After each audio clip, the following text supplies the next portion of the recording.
Sir ਤੋਂ ਲੱਥਣ ਦੁੱਖ ਦੇ ਸਾਏ, ਕਾਸ਼ ਕੇ ਬਚਪਨ ਫਿਰ ਮੋੜ ਆਏ। ਗਲੀਆਂ ਦੇ ਵਿੱਚ ਸ਼ੋਰ ਹੋਵੇ, ਮਾਹੀ ਦਿਲ ਦਾ ਚੋਰ ਹੋਵੇ। ਖੰਡ ਪਤਾਸੇ ਵੰਡਣ ਲੋਕੀ, ਪਹਿਲਾਂ ਪਾਂਦਾ ਮੋਰ ਹੋਵੇ, ਪਹਿਲਾਂ ਪਾਂਦਾ ਮੋਰ ਹੋਵੇ। ਮਾਈ ਬੈਠੀ ਦਾਣੇ ਭੁੰਨੇ, ਪਹਿਲਾ ਪਹਿਲਾ ਪੂਰ ਹੋਵੇ।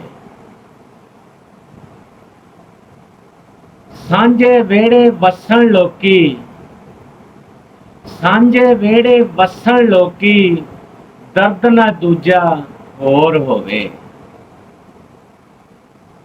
ਪਿੰਡ ਦੀਆਂ ਮਾਈਆਂ ਚਰਖੇ ਕੱਤਣ, ਨਾੜੇ ਉਣਨ ਤੇ ਜ਼ੋਰ ਹੋਵਣ।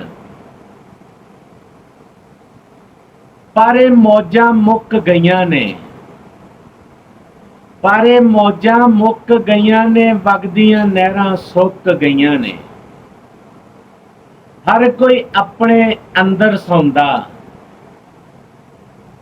ਪਹਿਲੀਆਂ ਗੱਲਾਂ ਮੁੱਕ ਗਈਆਂ ਨੇ। ਹਰ ਕੋਈ ਆਪਣੇ ਅੰਦਰ ਸੌਂਦਾ, ਪਹਿਲੀਆਂ ਗੱਲਾਂ ਮੁੱਕ ਗਈਆਂ ਨੇ।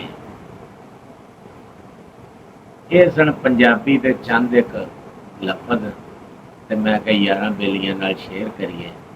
ਉਮੀਦ ਆ ਦਿਲ ਨੂੰ ਚੰਗੇ ਲੱਗੇ ਹੋਣਗੇ ਤੇ ਪਸੰਦ ਵੀ ਜ਼ਰੂਰ